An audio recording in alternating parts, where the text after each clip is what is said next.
Hey Andre, how are you doing today? Hey, thanks for inviting me. Excited to chat with you all things related to account-based marketing.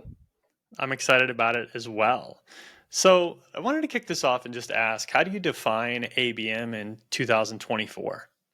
Like, Yeah, let's keep it really simple. It's all about prioritizing accounts that are likely to be converted into sales opportunities, right? And focus on your marketing and sales efforts on creating awareness among the buying committee members, understanding their needs, and personalizing your offer so they see a clear value and clear way how your product helps with their challenges and jobs to be done.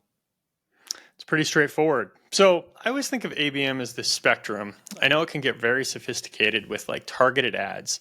So, I'd love if you could share with me how sophisticated does it get? What is the most advanced version of ABM in your mind? I want, first of all, I would love to highlight two things. We don't need to over sophisticate it and we don't need oversimplifying it, right? So let's start with the second one. What is oversimplification? Oversimplification is assuming that ABM is all about programmatic display ads and outbound on steroids, right? So all you need is ABM software to run the ads and then any sales automation software to spam people, right? This is not ABM, first of all.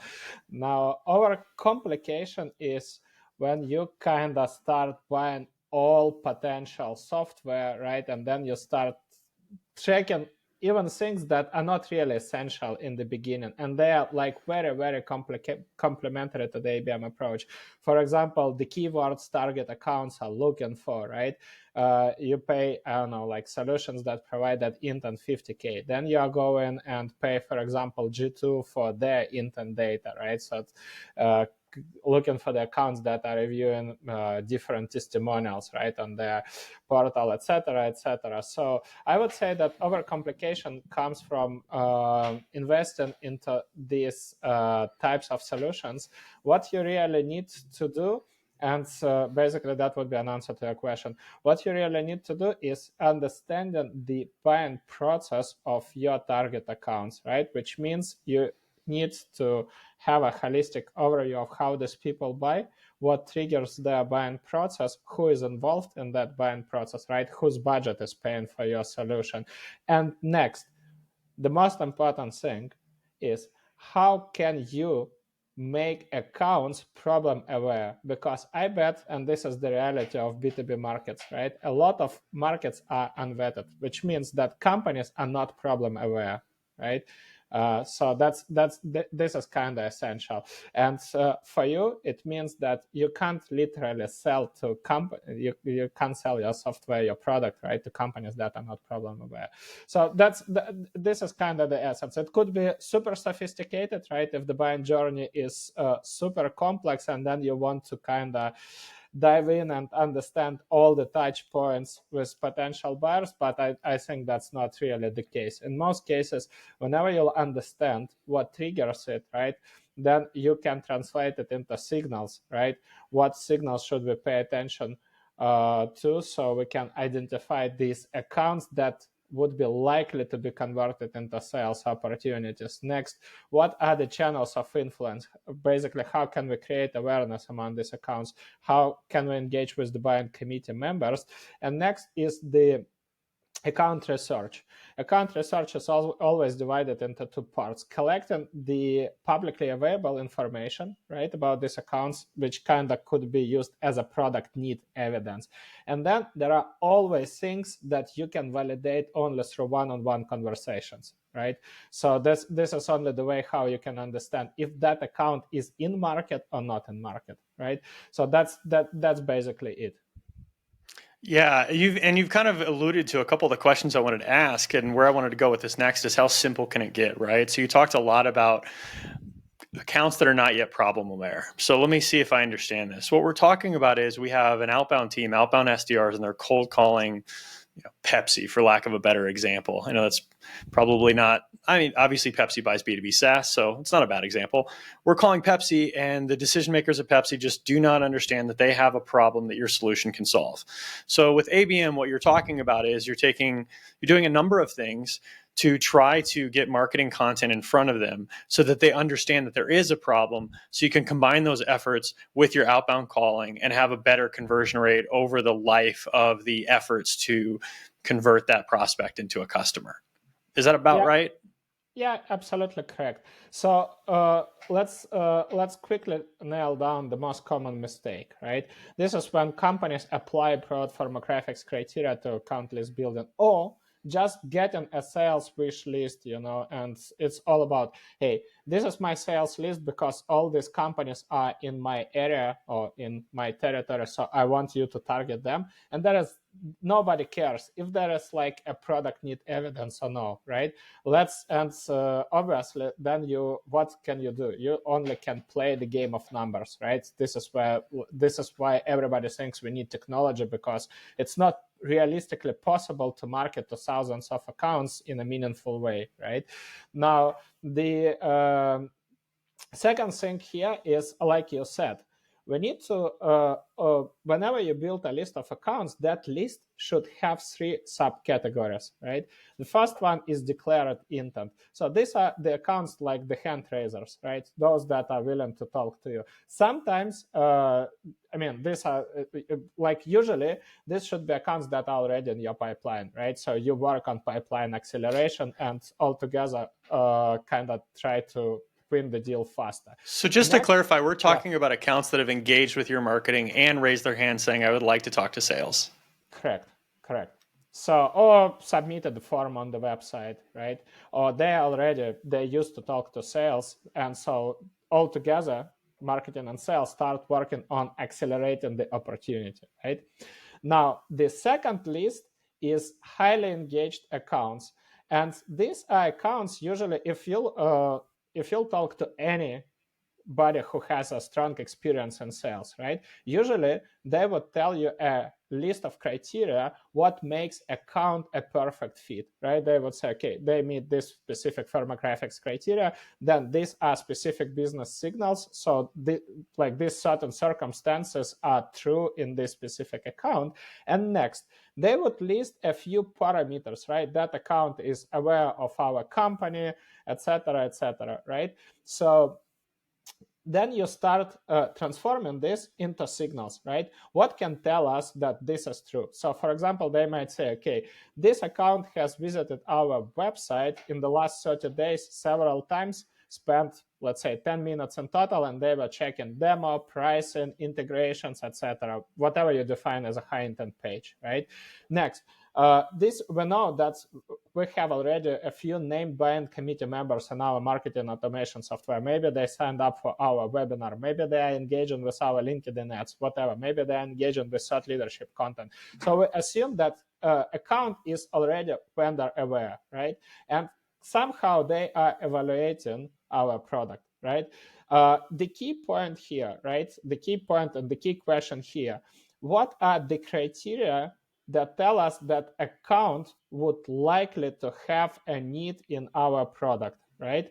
And the second one is, if you'll ask sales, what are the accounts you are going to bet your compensation on, right? How would you describe them? So you discover together this criteria, and this is the main list, your active focus list, right? I remember once we chatted with you, you asked how many accounts you need to focus on. In reality, this list would be a list which we call opportunity development list. You start all together thinking about, we have collected all of these insights, right? How can we personalize our offer to these accounts? How can we build internal champions, right? What collateral should we share with them, considering, what we still don't know about these accounts? So we need to collect this information and then kind of develop opportunity. And lastly, the majority of the accounts that should be selected of ABM, they should demonstrate any specific level of engagement, not high intent, right? But any level of engagement, because then these accounts are already account aware, right? Vendor aware, sorry. So for you, it would be way easier, especially for the sales team, it would be way easier to connect and engage with the buying committee members. You start holistically looking at all demand generation activities that you are running and extracting accounts that fit your ideal customer profile. Next step is basically develop an account scorecard, right? Account scorecard is what we must know about these accounts to be able, first of all, understand are they in market or not in market, right? Next, are they problem aware or problem unaware, right? And next, what is the evidence that they have a challenge that our product solves? And for that biggest part of your list, the goal is not opportunity development. The goal is account enrichment, getting first of all this information, because otherwise you won't be able to sell. Obviously, you can do the old-fashioned approach. You can do cold calling, like you said in the beginning. You call, director of Pepsi, and hey, do you need this software? No, and that's it, right? But that's not the point. The point is to validate as fast as possible, are these accounts, can we actually sell to these accounts? And if yes, then how can we raise awareness among the buying committee members? How can we connect and engage with them so they would start demonstrating interest in our product? Hence, we can proactively focus on them. Awesome. Yeah. And I want to talk about that, but I want to back up and think about how we build these lists. So let's use a concrete example. Let's say that our ideal customer is a B2B SaaS company that has between 500 and 1,000 employees that are headquartered in the United States. We go even deeper, right? We say that they sell a product for between $10,000 and $100,000 ARR. They have, a sales team, they have a marketing engine, et cetera, et cetera. So we're talking about firmographic data, we're talking about technographic data, and then we drill deeper and we say, in an ideal world, they have had multiple people engage with our content. Maybe there's some third-party intent signals out there. We can, tap into 6sense or another provider there. And then on top of that, there are some triggers. They just raised a round of funding. So now we have all of this data, right? Now, this is like the perfect ideal customer. Now we take the next step to the next account, and it doesn't have all of that, right?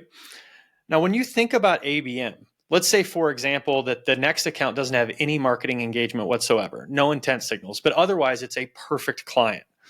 Is that our outbound list? We download that from Zoom Info and we start cold calling those people, and that is separate and in addition to ABM.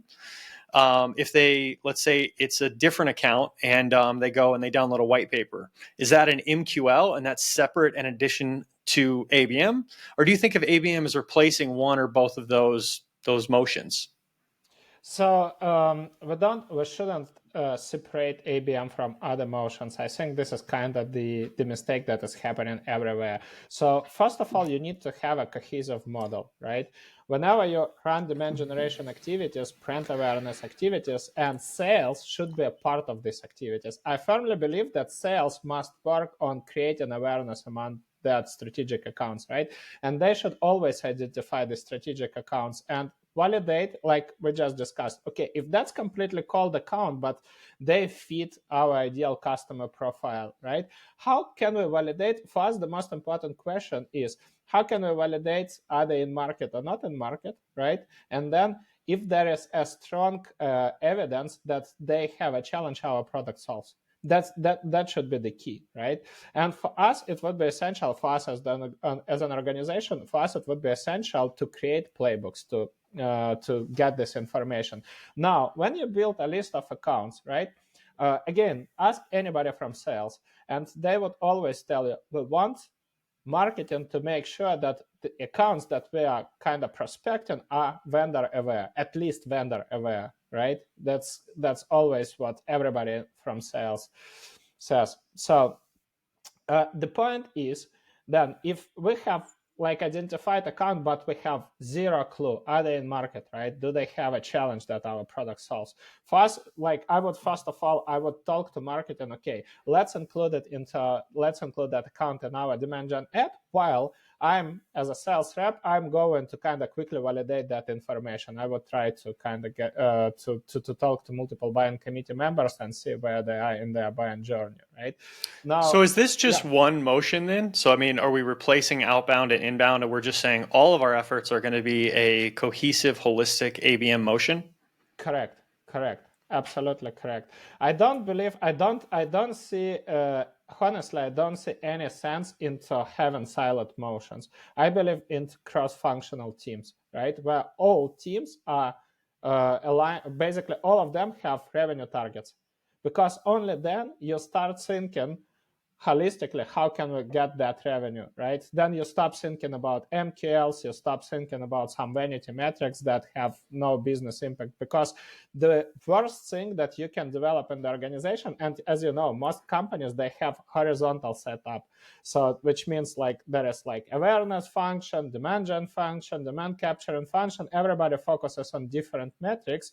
But ultimately, the worst thing if sales are missing revenue quotas, right? While somebody in marketing celebrates their success. Hey, we raised traffic, but what's the business value, right? So if I'm missing the revenue targets, then sales would be always uh, basically treating marketing as a cost center that has nothing with revenue generation. So that's why I believe that there should be a cohesive approach.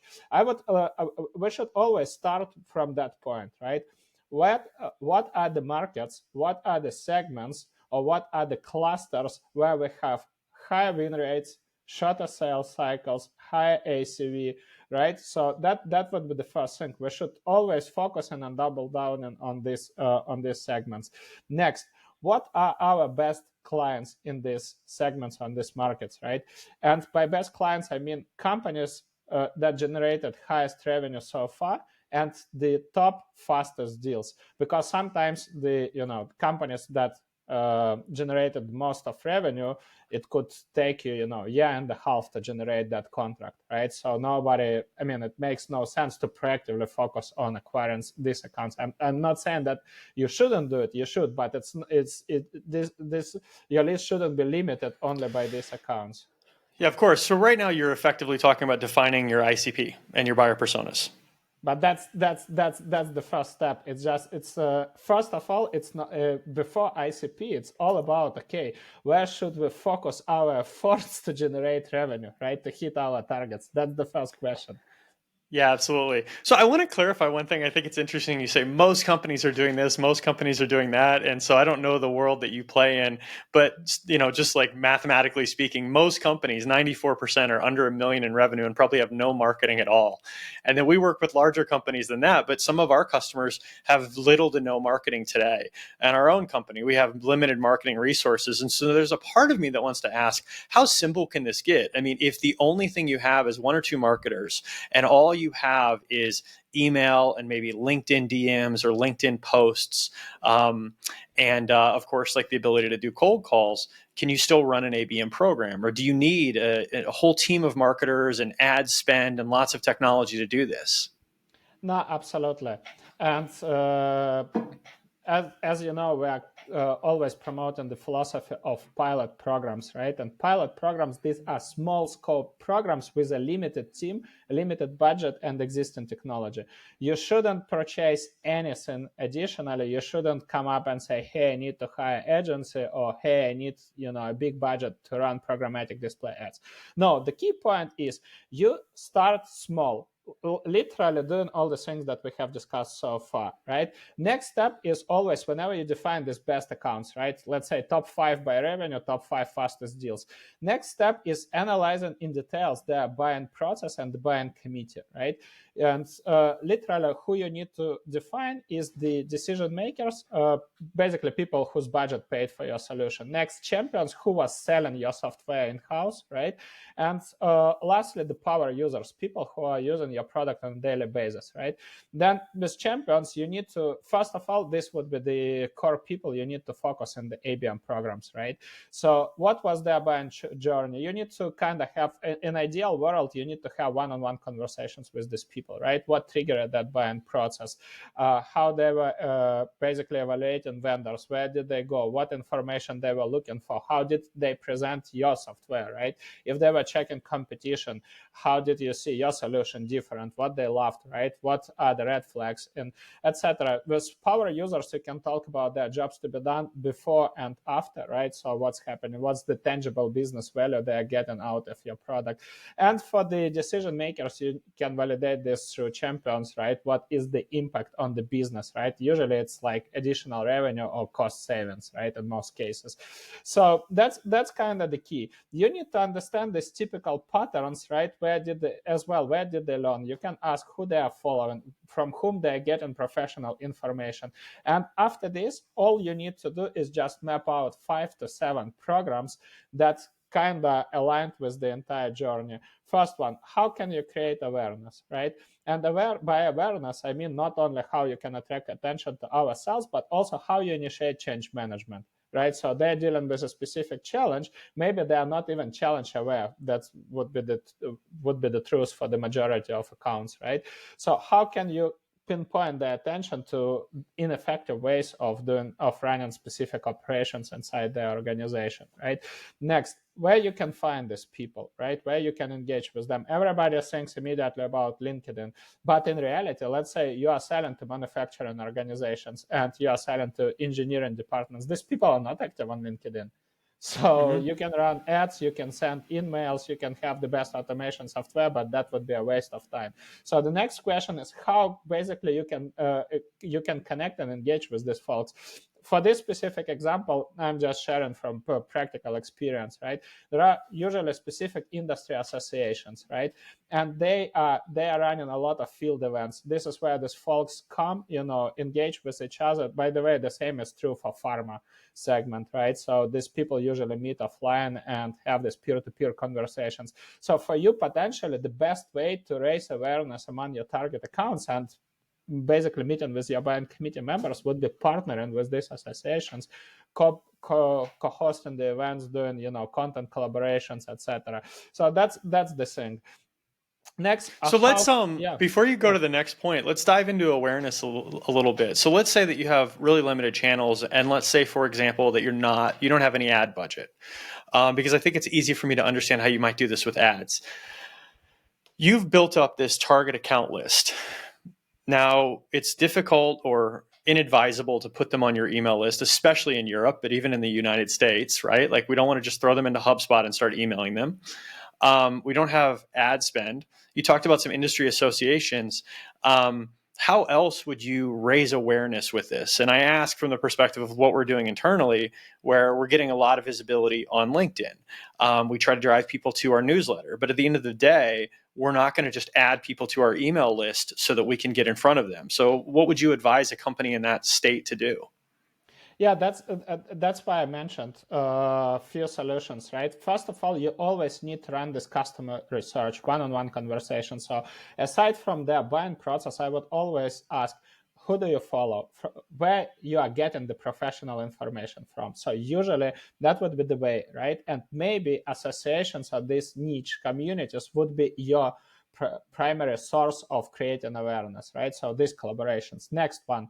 I would share a few ideas because if your audience is easily accessible on LinkedIn, that's completely different story, right? So we can talk about thought leadership, collaborations with thought like a lot of these things. But let's say let's take the hard example, if they're not easily accessible, right?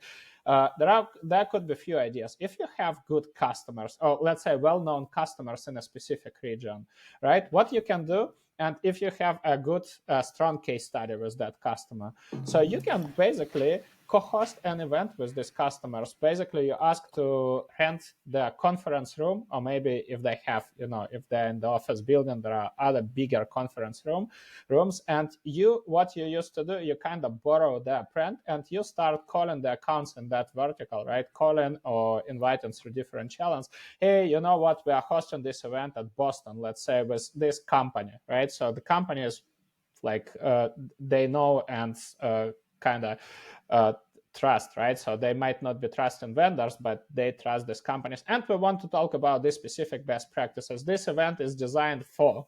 Then you name the specific roles. I would love to invite you personally, right? So that could be the first step, and you do these field events. Sometimes you can do the virtual events, but in reality, if if there is an opportunity to host a field event, it would be way more beneficial, right? So that's one of the things. Potentially, you can do again if you have some budget for this, you can partner with some local thought leader and pay for the gig, right? And tell, hey, you know what? We want to educate our target accounts about this and that. And by the way, like obviously we are going to compensate, logistics and pay your gig. So would you be willing to kind of co-host that event with us? And we are going to take 90 minutes to kind of to talk about this and that. It's not product pitching, but we want to educate our target audience about best possible solutions, right? And then you leverage this again. Hey, you know what? We paid this guy to to run a workshop, and I would love to invite you, right? So for you, it's just free to attend. So you are kind of borrowing the reputation and brand from these specific people who they already trust, right? From whom they are already learning, and you do these events, right? So that's these are literally a few solutions that you can leverage. I think that's Yeah, these are in terms of generating pipeline and opportunity. these are some great examples, but some of them are dark funnels, some of them are hard to track. And so I realized we skipped over, how to build out this account list. But basically, some of these things you're sharing are great, but you can't measure them until that company ultimately comes to your website and is somehow identified and makes it into your marketing funnel. So effectively, if I'm understanding you, what I'm hearing is you can use these pretty standard marketing tactics and then just simply measuring their engagement, just like we would with inbound. And I assume that is to inform whether or not these accounts surface to the level that we want to have people start calling them. Another approach, if let's say that would be ideal outcome because these accounts are already vendor aware, right? And then you will have higher success rate, right? Sometimes that's not the case, right? And especially for the companies that that's going to a new market or to a new segment, right? That might be a problem. So in that case, again, I would be thinking about where we can borrow the target audience. That's kind of the key, right? If sometimes it would be okay. This is the association. You might pay association initially, right? And that would be a better investment than just running Google ads or whatever, running LinkedIn ads. So then basically you can co-market with them. You can work together on the market research. You can tell them, hey, I want to interview people from these specific roles from these specific companies. From your association list members, who would be the best fit? Can you connect me with these people, right? So this is what we have done in the past in several, let's say, conservative or hard to reach verticals. That could be the case as well. So you leverage them initially. Then let's say whenever you have initial pool, even maybe not clients, but at least opportunities with whom you have built relationship. Or maybe if you took the previous example with the events, right? Next step would be literally looking at the connections, right? Usually in these conservative markets, people know each other, right? So you can see who is connected to whom. Sometimes there could be multiple ideas that you can do. You can start let's say virtual events like one of our clients, they do this for HRs from the enterprise organizations, Procter and Gamble, Kimberly Clark, etc. So worldwide corporations. So there is a WhatsApp group, and every month there is a discussion. Okay, this is like the hottest challenge that we have. There are not so many HRs in that group, let's put it like this, right? So and then they think who would be the best person to kind of run a round table or maybe share the experience, or as our client says, they can basically, if there is nobody in that group and they don't know anybody from the clients, right, from their clientele, they hire a thought leader to cover that specific topic, right? And then how you can leverage it, how you can utilize it. You can reach out again to the accounts. That's why I again want to emphasize on the importance of account research. You know that this specific list of accounts, these accounts have this challenge, right? So you reach out and say, hey, we have this peers group, and every month we are hosting, or whatever, every quarter we are hosting these events, and I know, guys, you like probably dealing with this. Would you like to join that call, right? So it's always about trying to activate them. So in this example, you're potentially talking about a cold call. And so instead of trying to pitch a sales meeting, I'm pitching you guys should maybe attend this virtual event because it might be relevant to you. Yeah, correct. But I would love to before calling anybody, I would love to try to do any engagement, any possible meaningful engagement before calling them. If they're not active on LinkedIn, I would still try to find their profile. Obviously, only when you see the gray empty profile, and in that case, you need to ignore that person. Otherwise, if that profile at least filled in, you can find the recent post, whatever. Usually maybe they're resharing the company news or liking the company news. You use it as an example. You send personalized connection request. They might not reply because they're not active on LinkedIn. That's fine. Next day you can and I'm talking from sales perspective obviously now, right? Next day you are okay, guys, I tried to I saw that I'm following your company. I saw this news and I decided to follow up. Probably you're not active on LinkedIn. You ignored my message. That's absolutely fine. By the way, we are hosting this event and I wanted to invite you, right? So let me know if you're interested. You don't send a link immediately, but you kind of apply like you want to get that permission first. They didn't reply, then you can do a cold call and hey, try to connect then and the reason why, because we are hosting this event and I thought that would be valuable for you. So it's really interesting what you're sharing, because I've done a few podcasts recently. I'm not sure if we've released all of them yet. I know one we haven't. We interviewed John Barrows about the outbound process. I talked to Renee Cohen at Norwest. She runs marketing and she's an operating partner over there, about sort of the death of the MQL. And I also interviewed Kerry Cunningham at 6 Sense, and we were talking about dark funnel intent. And all of these conversations have overlapped into this main concept, which is I don't understand the separation of inbound and outbound. What you're talking about, a lot of the examples you're sharing, in my mind, are just basic best practices in marketing and basic best practices in outbound sales. But what's interesting about this conversation is combining them.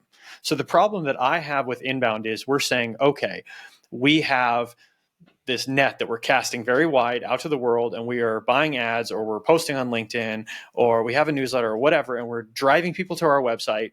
We're doing SEO, and we're getting them to download a white paper. And then as soon as they download that white paper, we hand it over to sales and we just start hammering them with cold calls. And they're nowhere near ready. They haven't been warmed up. They haven't been nurtured. They haven't been educated. Maybe to your point, they're not problem aware. Clearly they're brand aware. But maybe that's it.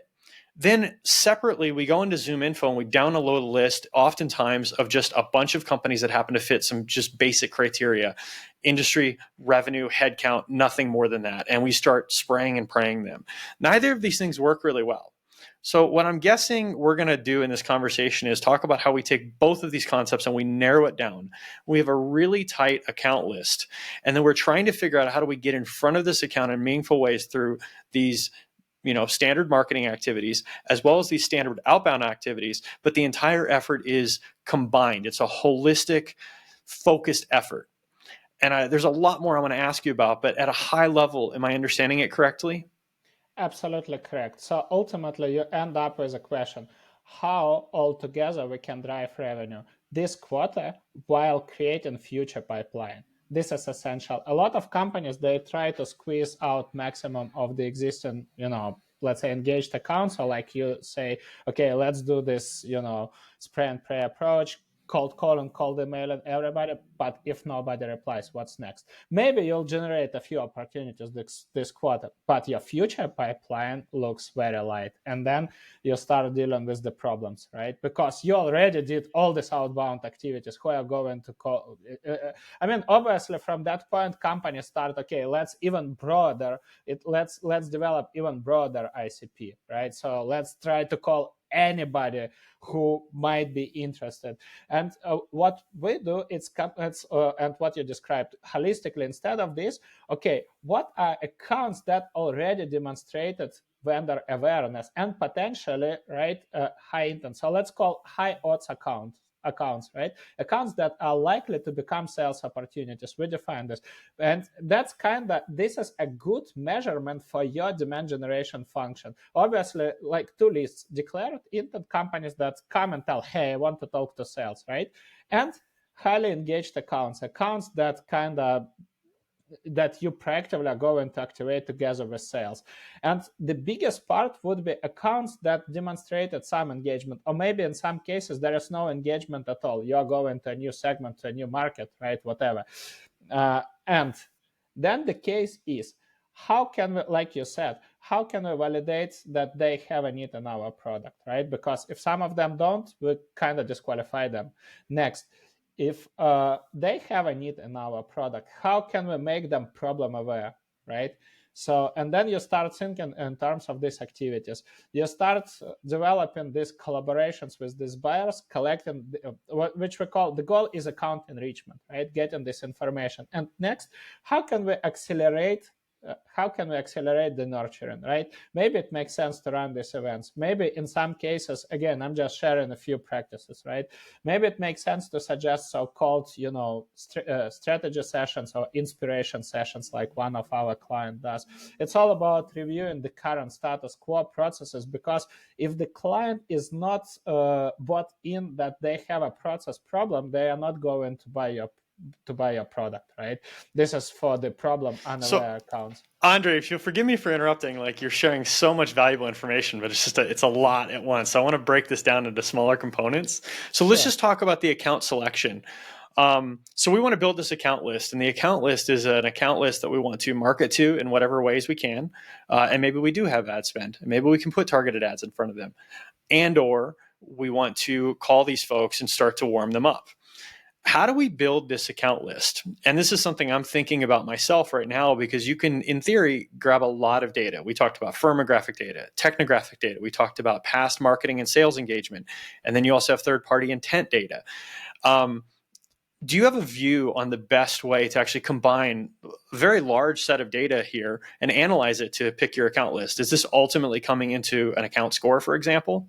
Yeah, let's make it really simple. Account scoring model exists only to prioritize accounts, because you have limited resources. You can't, I mean, if you're not Procter and Gamble, you can't, actively market into thousands of accounts, right? So when you build a list of accounts and you want to prioritize what accounts you are going after, right? Who are you going to prospect? I would pay attention to several categories. First is the revenue potential, right? Because we are going to focus on these accounts. Is the revenue potential enough to pay off these efforts, right? We spent our time, first of all. Next is product need evidence. You define together criteria that tell you that these accounts have a need in your product. I mean, let me share with you a simple example. We were recently analyzing different clusters of our clients, right? Typical example: a PLG company. They have a challenge that they were always growing because of PLG motion, but that revenue hit the plateau and they're not growing anymore, right? They want to go enterprise and start actively generating enterprise opportunities, but they don't have the skill set, right? And obviously ads outbound, etc., doesn't help. So what is the evidence of this? So first of all, visiting high intent pages on our website. But if that's not the case, right, what is another evidence? They're actively hiring VP of sales and also enterprise account executives, right? Next, they might be hiring for ABM, VP of ABM or ABM lead, etc. Maybe that's not the case. Maybe even for us, even it's ideal if the current marketing team would be challenged with this, right? So next, they recently raised money, and that means that they are going to reinvest in sales, right? That's why they're actively hiring these folks. And they would be supposed to generate outbound revenue as fast as possible. But in reality, like you said, they would do a lot of sales activities. They won't end up in revenue, so they would need to kind of find a solution. So this is a product need evidence, right? Which is visible. What is not visible, we can discuss it later, right? This is only what you can get through one-on-one conversations. You pay attention to this. What are other criteria that tell you that they are a good fit? Like you said, firmographics, head quota, etc., right? These are the basics that usually everybody nails down. Next, what are other business signals? So maybe they mentioned in their corporate press releases that they want to go up market, whatever, right? So these different things. And ultimately, the level of account awareness, how aware, like, are they aware of us? And you can measure it several ways, right? Are they engaging with any demand gen activities that your company is running? Do we have any common connections that can introduce us, right? In ideal world, do we have X customers who are working for these accounts? So basically, you're prioritizing that relationship. And if you start, each of these criteria can have a different score, right?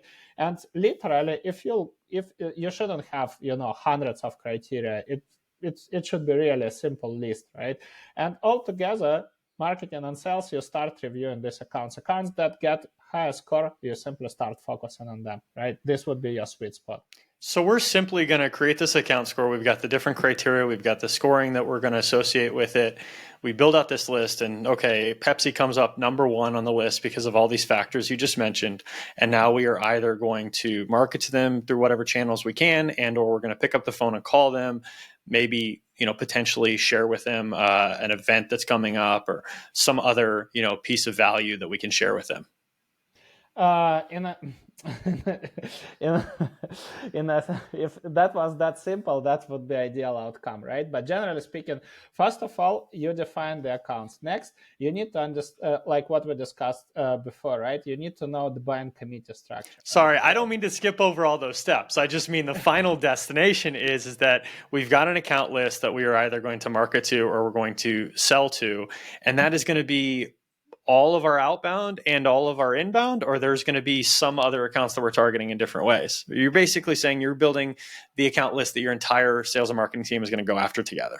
Correct. So the only difference here, like I said, there are high odds accounts that demonstrated already high level of engagement, those with the highest score, right? And for these accounts, you start thinking, okay, considering all of these insights we have about them, how can we generate this opportunity? And as I'm saying, maybe it could be, hey, you know what, you already connected to one of the buying committee members. You can validate, you can get some insider information. Maybe then you can say, hey, let's invite for a business breakfast the VP of something, right? Where you can tell, or maybe let's have, if you want, guys, we run this one-on-one inspiration sessions. We can help you with this and that, right? That could be a bridge between engagement and sales opportunity, right? At the same time, I always think that it makes sense to have a general nurturing program for all of these accounts. What collateral, what messages we need to share, right? And through what channels. Sometimes it would be possible, like we discussed, sometimes it would be possible through LinkedIn, thought leadership advertisement and organic content. Sometimes it could be only through associations. Sometimes it might happen only through, one-on-one distribution. That could be also a potential case. So that's kind of the key. And ultimately, but I'm sharing just my experience. I'm not saying that this is the only one way. With all the companies that we have worked so far, and also I'm thinking about conversations with peers, right? Everybody who said that they had an event as an activation part, I'm not saying that it's all about product pitching, but event where you gather all these people in one place and you have a meaningful topic, right? Where you kind of basically describe how to improve their jobs to be done or how to fix their specific challenge. It has a drastic impact on the pipeline. Why? Because then altogether you start thinking, how can we invite these people? For sales, that's fantastic opportunity. Hey, we run this event. Would you like to join? Yes, what are the questions? I'm collecting, the questions from you to our SME. And by the way, are you dealing, guys, with this specific challenge? So you can always use this as an opportunity for progressive profiling, right? Collecting the missing information. Then you have post-event. There would be people who would be asking for demo. There would be people who would be consuming. In ideal world, you need to create this, let's say, dedicated content hubs, and then you can see accounts that engaged with this, that consumed content there, right? So you can, hey, any questions that left uncovered? Yes. If you want, I can connect you to my SME. We can have, call about this and that, collecting the feedback, etc. So it gives a lot of potential to have meaningful non-sales touches, right? And basically having an opportunity to nurture a cluster of all of these accounts. And then for sales, it's very easy. Even if you want to create immediate revenue, if you want to create pipeline this quarter, this pipeline would be next quarter, right? Next 3-6 months. Well, one of the things that I like about what you're sharing is I'm thinking about, in the simplest form, a company that has a very small market team, a very small, inbound and outbound team. It's hard for me to make a case that they should be doing pure inbound and pure outbound instead of this, because number one, we have a separate list. We've got these inbound MQLs because people downloaded white papers, and then we have these outbound prospects because they fit a list in Zoom Info. And it's like, why would we separate those? One is going to be better than the other. One prospect in outbound is going to be better than one prospect in inbound, and one prospect in inbound is going to be better than one prospect in outbound. We have finite resources. We only have so many people that can make calls, and we call these inbound, but they're really cold calls. Like somebody downloaded a white paper. That's a cold prospect. They're just slightly warmer than that person you found on Zoom Info, but they may not be the ideal account. They may not have the right buying persona. They may not have all these other factors that are so important in our ability to convert. So now we've got two separate teams making effectively cold calls to two separate lists instead of just combining them and saying, let's go after the best list. And then secondarily, what I like about what you're sharing, and some of these recent podcasts, we talked about this as well. If you call me, just cold call me and say, hey, you're the perfect account and I've got the solution for you, 99% chance my response is going to be, I have no interest in talking to somebody in sales about evaluating your product right now. You have such a better chance if you can say, hey, we have this event going on. We have this piece of content. We have this framework that you might be interested in looking at. I'd be much more receptive to that. Or even, for example, just because we work in RevOps, I get pitched by vendors that sell into RevOps 5 to 10 times a week. And my response to them has become so cookie cutter. I'll say, hey, if you have a 5-minute video sharing with me like what your product does, I'm not only happy to watch that video, I'll pass it off to my entire team. But if you want to book a 30-minute or an hour-long phone call with me or my team, like I just don't have the time to do that. That's the reality. And I would give you even one more insight. So last week we were onboarding a new client and they were doing the customer research with their clients, right? And one insight came out of that calls.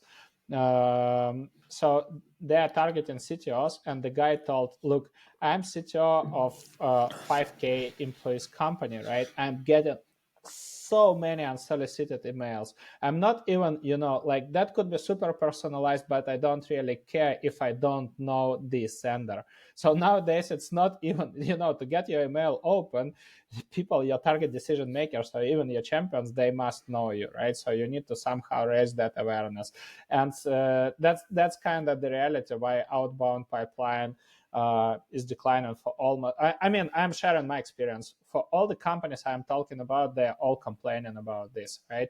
So the second thing here is your question, how many people you need to have. Let me share with you a very practical example that happened recently. I always say that it's enough to have, especially for the pilot program, just one marketer and one SDR who can allocate at least 50% of their time to run this motion.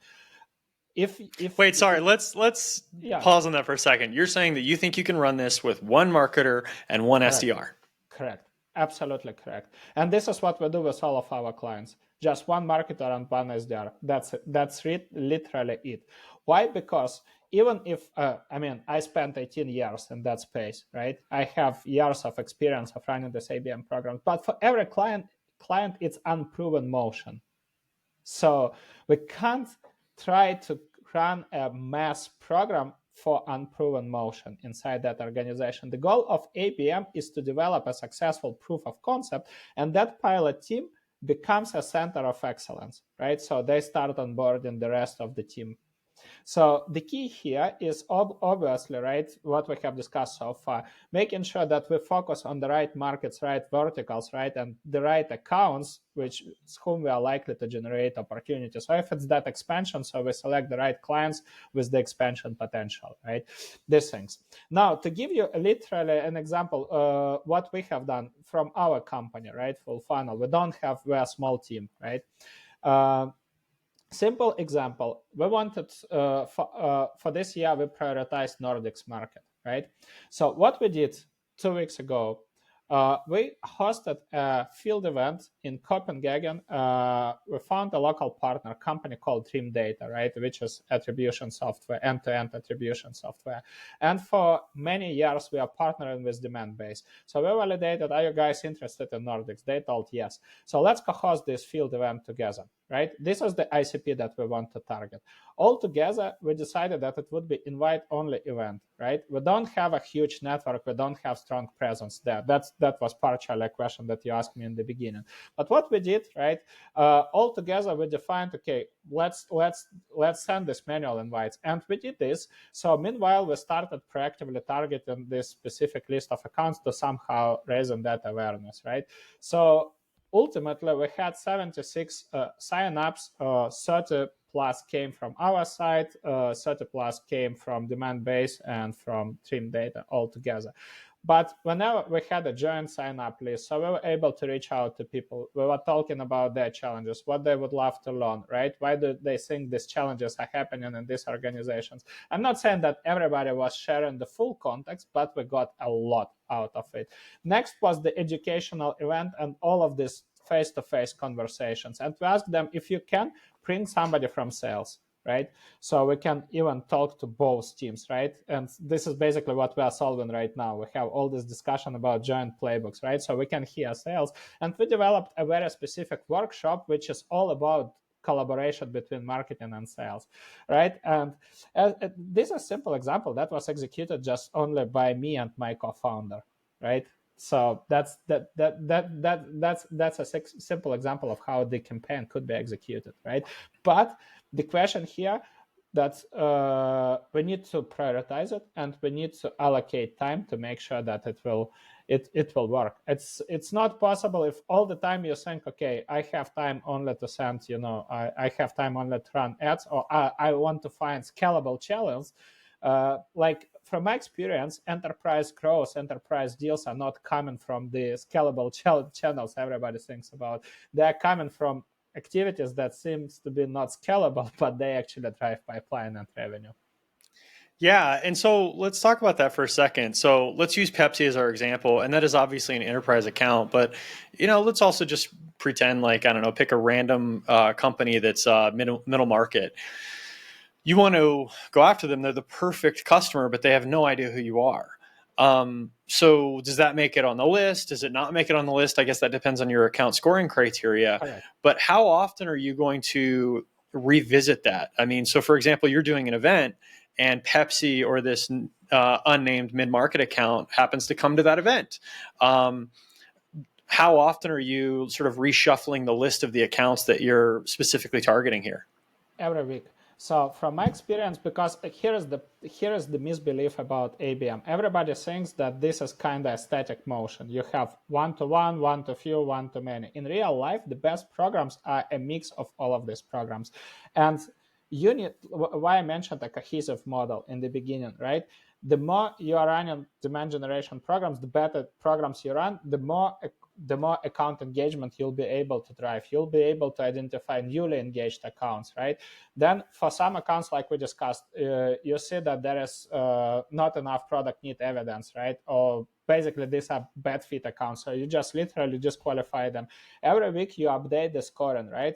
Like you said. So for example, there were a few accounts that signed up, but next you spoke, some of them replied, which is obviously a better signal for you, right? One just signed up, another replied. And then for those who replied, you were able to collect additional insights, which means like we can put score, we can assign scores to this, but literally it's just a better signal. We have the communication. And then some of them even were willing to invite, their sales team, sales leaders. And then ultimately they showed up. Obviously you are going to prioritize these accounts, right? That's literally logical. And then you start developing this experience for them. Maybe you'll book a call, a meeting after the event, right?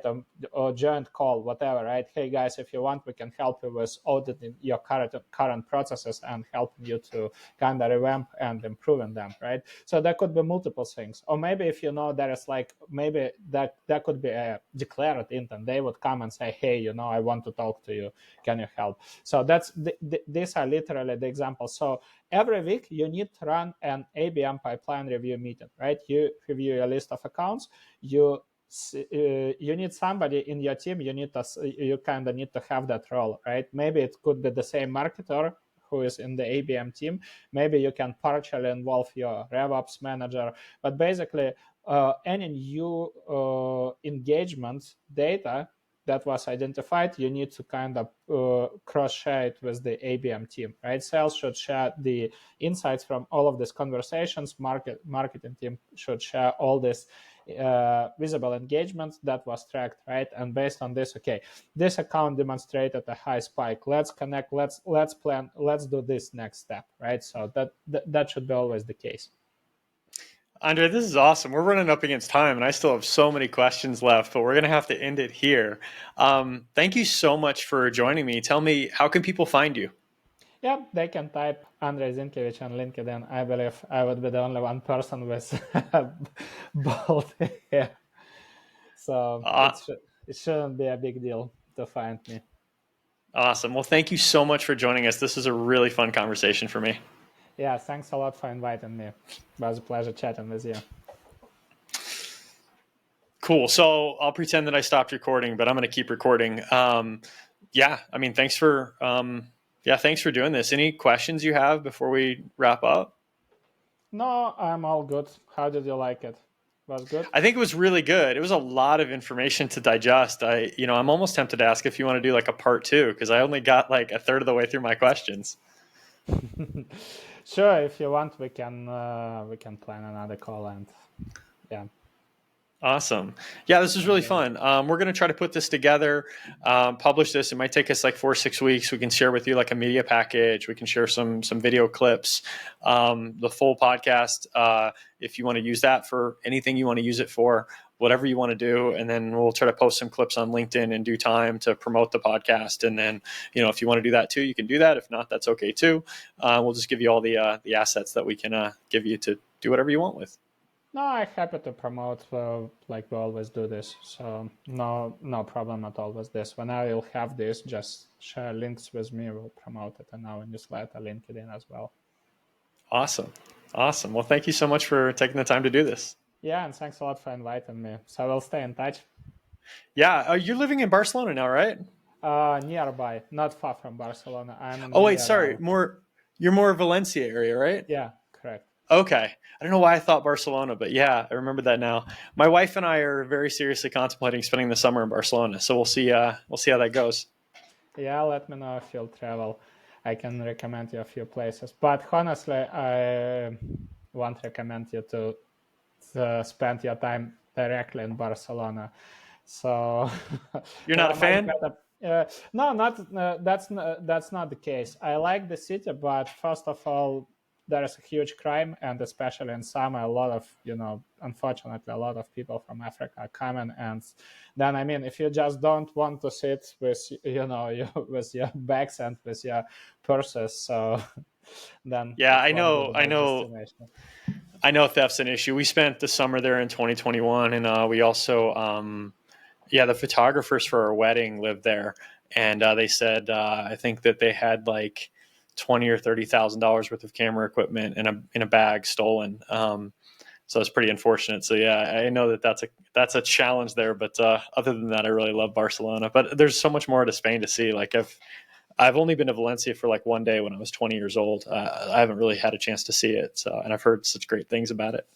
But I would say, the Barcelona area is fantastic. So if you'll go to other small cities, first of all, you'll have a fantastic experience, right? And they are like way more safe. And I mean, you can easily travel to Barcelona. You can rent a car, you can take a train, and even it would be even better. So you just arrive to city center, avoiding all these crazy traffic jams. So that would be the general recommendation.